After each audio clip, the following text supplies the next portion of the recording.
Hi, everyone, and welcome to the 8th episode of Gabbing with Gabby. And this is my final episode for season 1. So my little project is wrapping up nicely, and I get to wrap it up with my friend, Jonathan Werdenberg. He's Crusade's husband, which she was on a few weeks ago. And Jonathan is a realtor, and he works for Reward Reward Realty. Realty with Yeah, there we TXR go. Homes. Yeah. Yes. So Jonathan and I, like with Christada, we've known each other for a long time. It started way back in preschool, but we really didn't become friends until many years later. But our sons went to the same preschool and kind of were within the same circles, but Right. life brought us back together and in a different way. And so here we are today as friends on a different level, right? So Jonathan, thanks for being here. Thanks for being my second male interview. I've had a lot of women, so it's nice to mix it up and put some male energy in here. And I appreciate you coming on. And you're a realtor, and you've been doing it for a long time. And so I'd like you to tell people how you got into realty, and then, of course, how your business has been affected since all this craziness has gone on. So take it away, Jonathan. Sure. Well, I'll make this short because it could be long, but I originally got to San Diego in 1975 when I got out of the military, out of the Navy. And then I got into the automotive industry, and I was there for almost 26 years. Did everything from owning my own business to starting off as an apprentice back when California still had an apprenticeship program, and management. I was the master technician. Ended up being a manager or a service manager for Acura, and then later service advisor for Ford. And I finally got so sick and tired of all the politics that were involved in the car business that one day on the way home, I decided, you know what? I'm not going back to work tomorrow. I'm done. And I had gotten my real estate license like a year prior. And so my wife says, yeah, I got it because a friend of mine, he bought a house, one of the guys I was working with, and he was so interested, he went and got his own license, and he says, you should do it too. Okay, I did. So, but I never had the guts to just kind of drop the paycheck, the month-to-month paycheck for a commission job. But I finally got fed up, and like I said, on the way home on a Wednesday, middle of June of 2003, I decided I wasn't going to go back. And my my wife says, well, what are you going to do? And I go, I don't know. She says, well, you might as well use that real estate license of yours that you have. Right. That you have in your back pocket. Right. So I did. I got started that way, and eventually ended up with Central 21. I was there for many years. When everything started going virtual, I ended up working for this current company I'm with right now. And I'm on a team, and our team is in the top 4% across the U.S., especially right now, where a lot of people, I don't know why they're not working, but there's a lot of business to be had out there. There's a lot of people that want to buy property right now, and so that's kind of where we're at right now. We're in a pretty busy real estate market. Right. We talked about that right before, about how people are just snatching up properties left and right. And it's going at top dollar, that you have a lot of offers just on one property. Why do you think that is? Why did it flip like that and all of a sudden became a market or seller's market? There's a lot of buyers looking, but there's not enough properties. And it's kind of been a problem in San Diego since probably around 2015, 2014, something like that, when the economy started to recoup after the 2008 crash. People started getting back into the market. Well, what was happening is rents were going up so fast that now renters, especially now, renters are figuring out that, you know what, if I add $200-300 to my housing payments, I could afford a mortgage. So they're the ones that are buying up all the condos, because it's easy to go from apartment rent to a condo, because sometimes rent is equal to a condo mortgage. And of course, then the people that sold the condo, they're moving up to bigger homes and things like that. So the problem has been that builders in San Diego have not been able to keep up with the demand, especially for apartments. And so you probably noticed off of the I-15 in Mira Mesa with that huge apartment complex, 2,500 units. Yes, that's where I used to train. That's the gym I trained in. Yeah. Oh, so you're Not familiar been with it. available to personal train. Yeah, I miss it. Yeah. So those are the kinds of buildings that are going up, and that's what we need to fill the, the vacant, to fill the vacancy, to fill that void of people not having enough housing. So, but unfortunately, because rents are so high in San Diego, it really becomes appealing to start buying something. So people are moving a little further north, or a little further south, or a little further east, and finding that, hey, driving an extra 20 minutes is okay if I get to own my home. So that's kind of where we're at. And now with social distancing and all the different restrictions in place, how do people approach buying a home? Well, that's gotten really interesting because in, I believe it was April or May of this year, real estate was considered an essential industry, just like auto repair and car sales, grocery stores, so on and so forth. So although most of us had to kind of quarantine and we couldn't go back to working in the office. Unfortunately, we were pretty well set up with working virtually. We do follow all of the county and state mandates for health. We have forms that are specifically designed for buyers and sellers and vendors, like the home inspectors, the appraisers, and those kind of people. They have to fill these forms out, sign them. Then it basically says, I will obey all the mandates of California, et cetera, et cetera, et cetera. And they, this way we can kind of see who it is that's coming through. Everybody has to be wearing masks. That's definitely the social distancing. We have to clean up after each visit of a home. So we kind of go around right after people go by and wipe down the knobs with a wipe or disinfectant and countertops and things like that. So that's kind of how we're dealing with the state mandates. But then what we're doing is we're setting things up. We're setting viewings up as appointment only. So you can't just go to an open house. It's just not going to happen. Open houses, when they do occur, they're going to be by appointment only. I have a question, and you got to be honest. Okay. Are you glad that open houses are gone? Yeah and no. I mean, yeah. Some of them are fun. Some of them are a lot of fun because it was fun having a large crowd of people come through, and I know a lot of them. They bring their agents, and I know a lot of the agents. So we chit chat while the clients look around the house. Well, we can't do that anymore. So yeah, right. I'm glad we don't have open houses now. So it has its good and its bad points. One of the things that you told me that positive things that came out of all this happening was that you learned how to use Zoom. Oh yeah.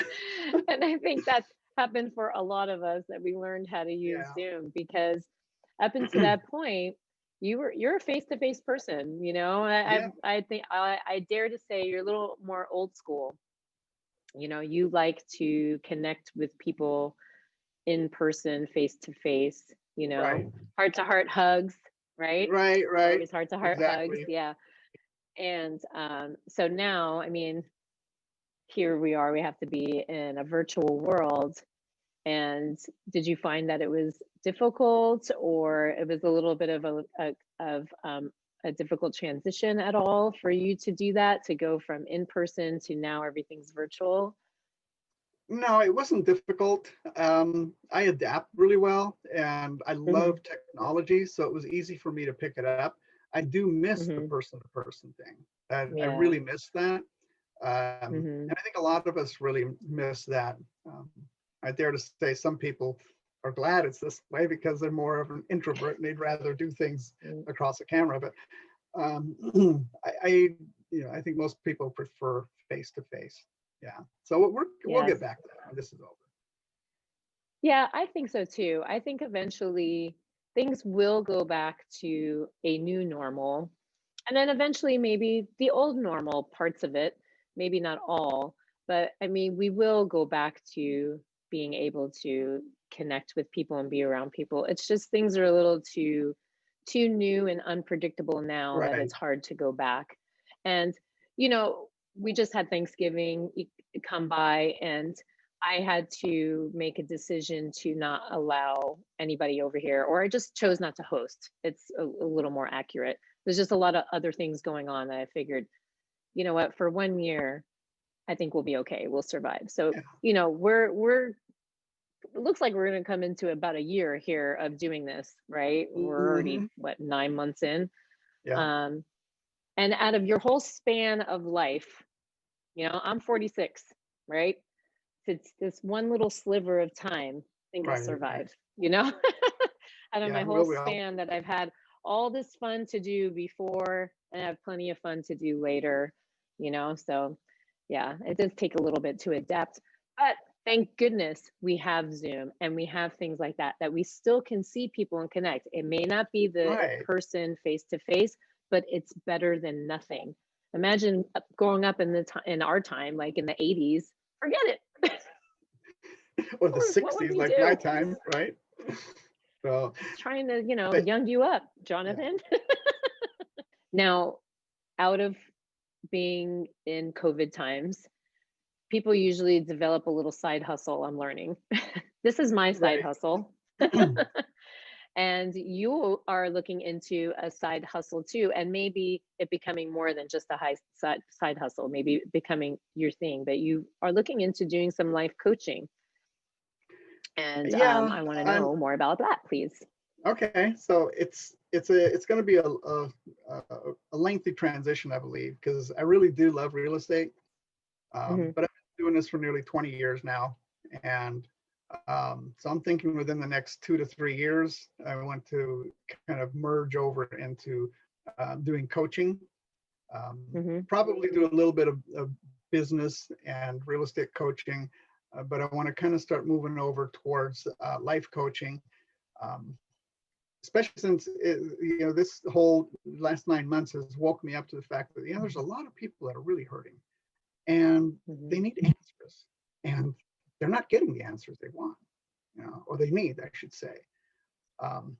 And being around the block a few times, I've been through enough things that I probably do pretty well at coaching people to, well, you don't really coach people on how to do things. They figure it out on their own. You just kind of bring things up to light. So, Mm-hmm. and it's something that Mm-hmm. people have approached me on anyway, whether it's at work or business or whatnot, to answer questions for them or to guide them into a certain direction. So I think it'll be a natural shoe-in, but I do love real estate. So it's going to be a few years, but yeah, that's what I'd like to get Mm-hmm. into.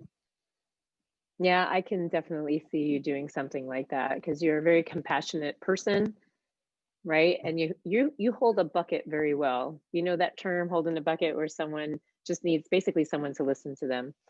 You know, Yeah. I think you're a really good bucket holder, being able to hear what people are saying, not just listen, but hear them, Mhm. and then be able to help them through the process. And really, a life coach is guiding someone in the direction that they need to go to, because sometimes you just feel stuck, or you just can't quite see clear. But if you have Right. someone there kind of helping you, okay, well, let's break it down, let's see, let's do some, you know, exercises to get you there, whatever it is. And I can definitely see you doing that. You're a very patient man, a very compassionate man, and I think you do really well at doing something like that. So that is for your future endeavors, which is Yeah. I Well, think will thank be a you. great addition. I Hmm. appreciate your candor on that. Thank you. Yeah, I definitely can see it for sure. Yeah, I mean, we are all adapting. We're all creating something that can work for us. We're all trying to find things that bring us joy, Yeah. and also trying to maintain the joy that we already have. You know, you said you love doing realty and you don't want to get rid of it. right? So you have to adapt and figure out another way to find joyous ways of doing it, you know, and connecting with people virtually. And at least you still have those times that you can see someone in person, right? And you just have to wear a mask, you know, and do a little extra cleaning. Yeah. No big deal. And right? be careful, you know, wash your hands and just be aware that there is a virus out there. Yeah, you know, I find that interesting. I want your take on it.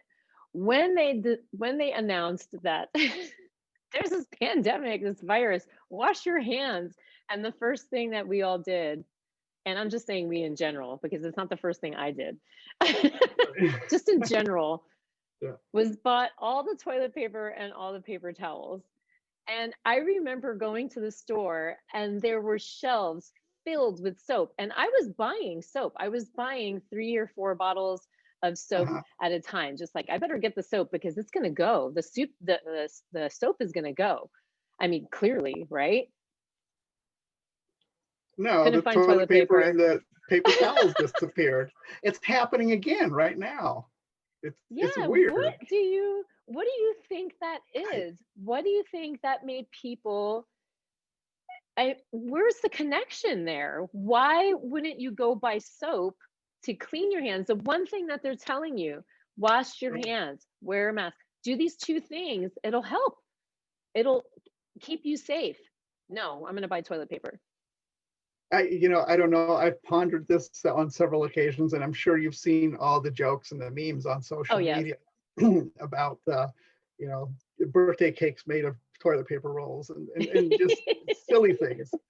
And it's just, it's an enigma. You know, nobody knows. I mean, I don't think anybody's ever got a real answer. It started somewhere. Somebody said something. And people are going, oh my God, I better go buy all the toilet paper I can fit in my garage, right? Doesn't make any sense. It really doesn't. Jonathan, thank you so much for being on my final episode of Gabbing with Gabby. I really enjoyed talking to you.